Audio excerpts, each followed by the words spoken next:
Okay, now it's the time to come in and figure out what this angle is, and it's a little bit of an odd angle because it's an opal, which means that it's, I believe it's a foreign car, at least foreign made of some sort. So what I did is I came in with a piece of strapping material, fairly thin. I sometimes use it for shim stock. And I ground the edge of the flapping material down until I got pretty much the angle that I wanted inside of the piece of, or inside of the pulley. So I've got, it's so close. And then now I've got my angle, so then I can just come in with a protractor.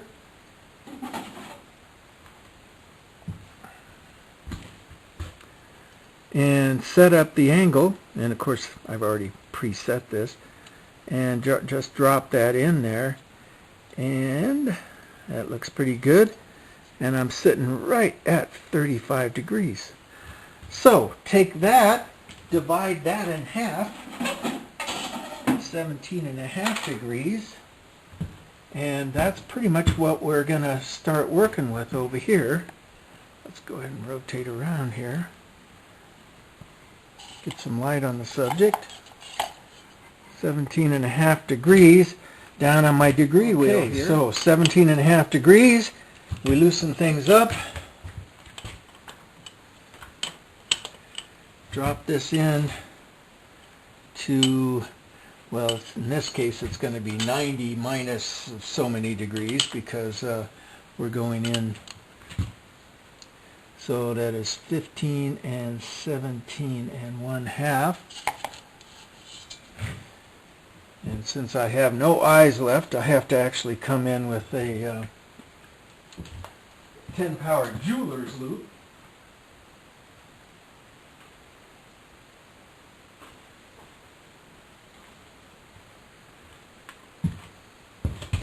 Drop in real close with that. So 90, 80, 17 and 1/2.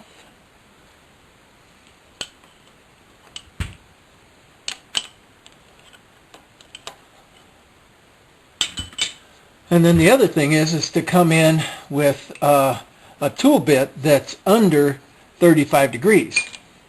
And we're working with this bit right here, and it's under 35 degrees. It's about 30 degrees. So that's going to allow us to kind of punch in there and dig in fairly deep without hitting the other wall. So just put that back in. We're going to find our center. And one way I like to find center is to put a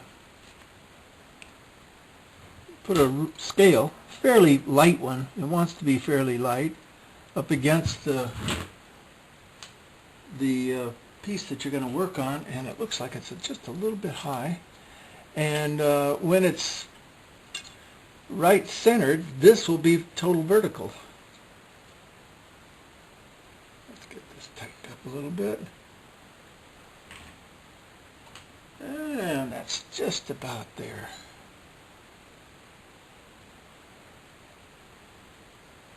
I'll bet you that's going to be it.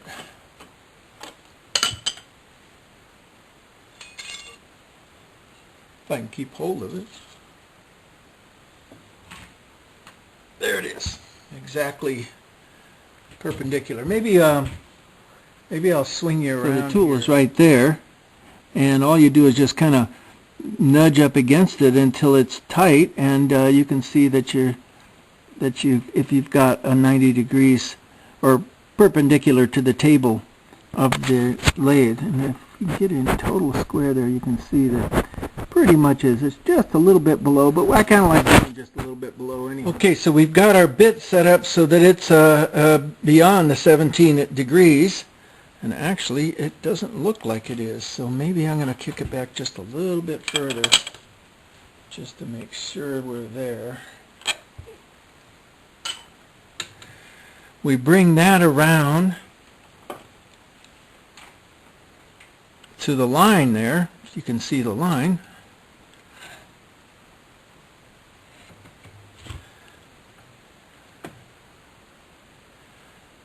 we start in. Make sure everything's going to spin. Boy, just barely. But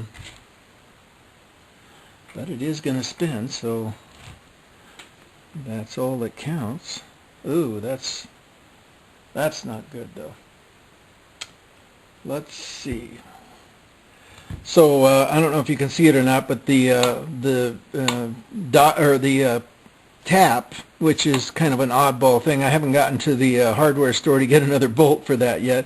So it it's going to hit the crossfeed or the compound, and so I'm going to have to bring the whole tool head back over this way a little bit just to get it to miss the bit, which is not too bad a deal. Just more setup.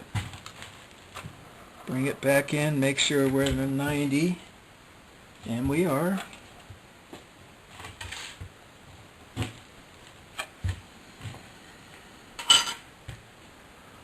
Okay, and I think we're pretty well set to go here.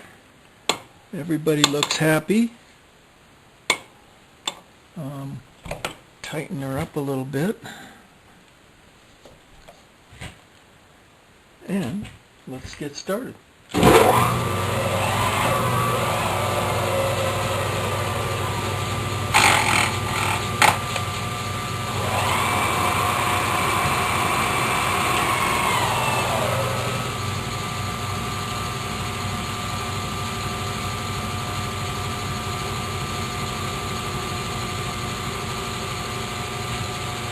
Good place to start. So basically we're just going to take the compound and run it in just a little ways and then take it across, and I'm just doing this by hand because it's going to, what is it going to take, like so little amount of material, and then go in a little bit further and come back to this edge, take a little more,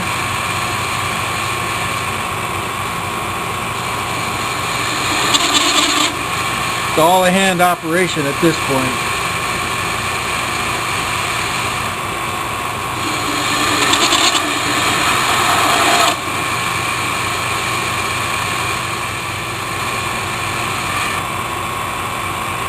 Alright, let's come back here.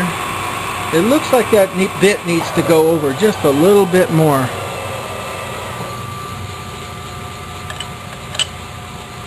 Let's just swing that over just a tad more. Just to make sure we are going to hit that right. So now I can come in and go ahead and get my line at the, well, it'd be 17.5 degrees. Pull on over.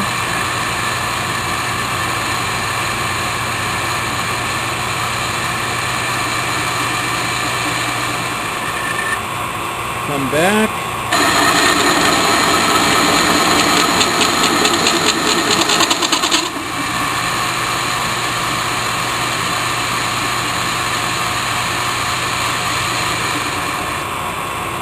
So we're going to do this for a little while, and we'll come back.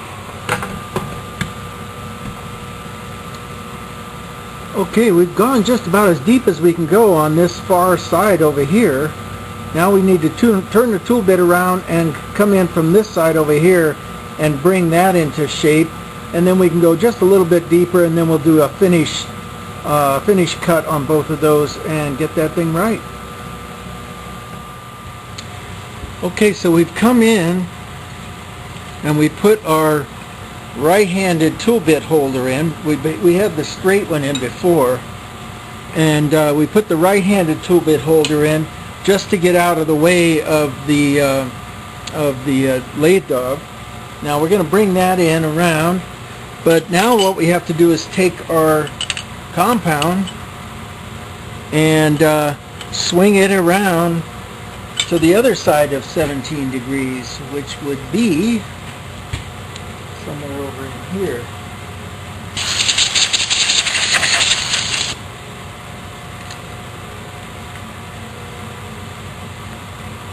Clean off our degree wheel so we can see. Put on my 10 powered glasses so I can see. And we're going to have to move you.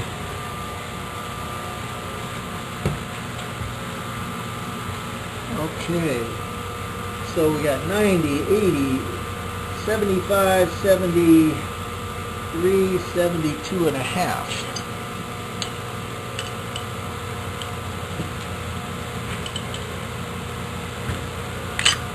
Okay, we've got that part.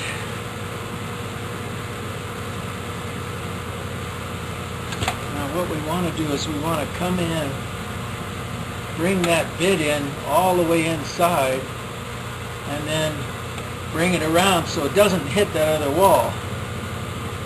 And that looks pretty good right there. Although we need just a little bit of snug that down, see what happens.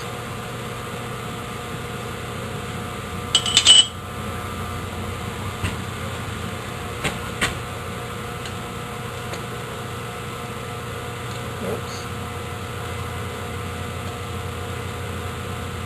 So, you probably can see it from that angle, but we're way high. So we need to come down. No problem. See what that looks like.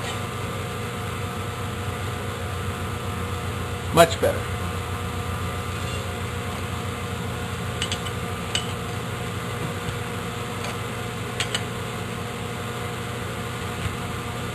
One more try, just to make sure. Looks good. Okay, so now we're going to come in on this side and we're going to trim out this side of the pulley.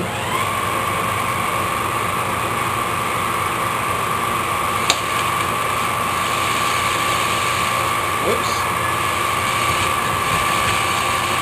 I guess we better do it from the compound, not the cross piece.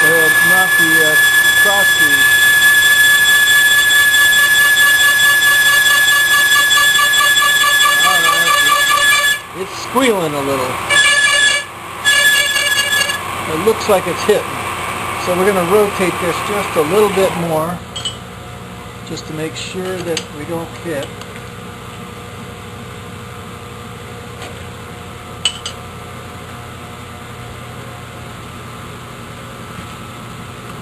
We could pull you in a little closer now. That's better.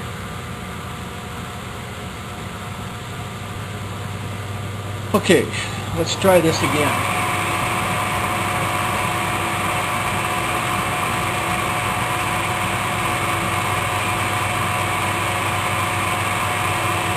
A little bit more. There we go. Now you can see that it's just hitting it from the very tip of the bit, instead of before where it was hitting it on the tail end of the bit. Well, and it looks like quite possibly we're hitting on the tail end of the bit again. We are. So I didn't quite get it over far enough.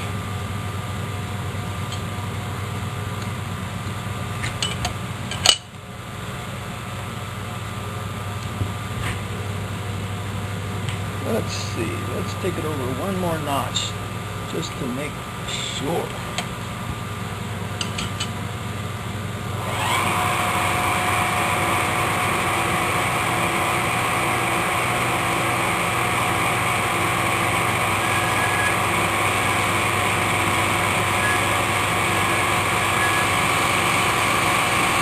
There it is.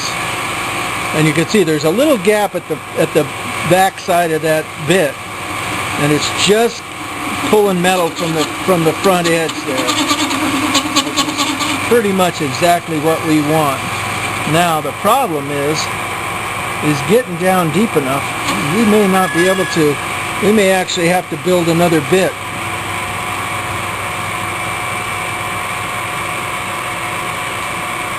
But for now, let's see what we've got. Yeah, we're on the line right now for this side. This side we're a little shy of, but let's see what we've got as far as our... Yeah, we're still running a little bit narrow. Okay, we're gonna hit right there. We're at 375. And right now, well, that's not too bad. We just have to be able to get all the way down in there. So I think we could just go ahead and come back to this side, trim this side back a bit, and then just maybe take a plunge cut down in and end up with what we want. So let's just take one more final cut here on this side, just to get a real clean cut. And you can see I'm just taking, you know, maybe 0.003 or so off of that. But again, this 12L14 material just cuts so nice. Just take it on down to the bottom. There's where we're starting to hit.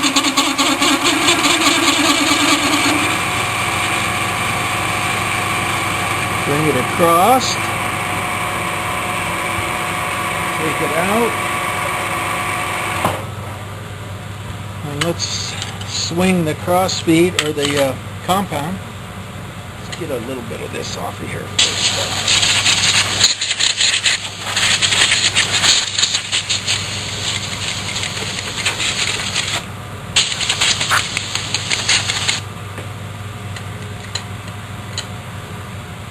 Okay, swing our compound.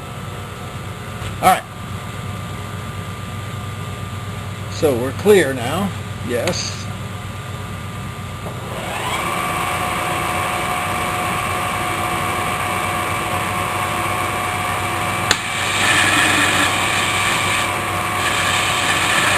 Okay.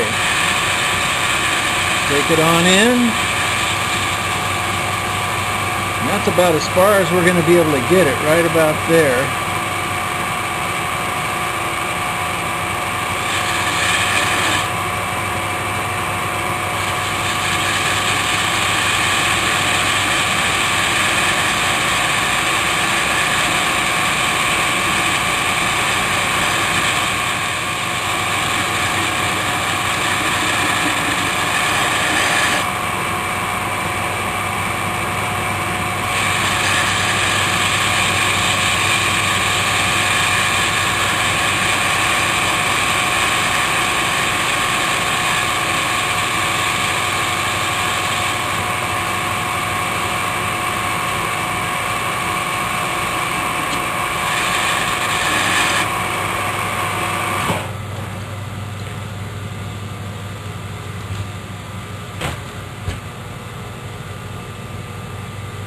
As far as I can tell, we got 375. Oh, 375, yes. Okay, so that's that for that.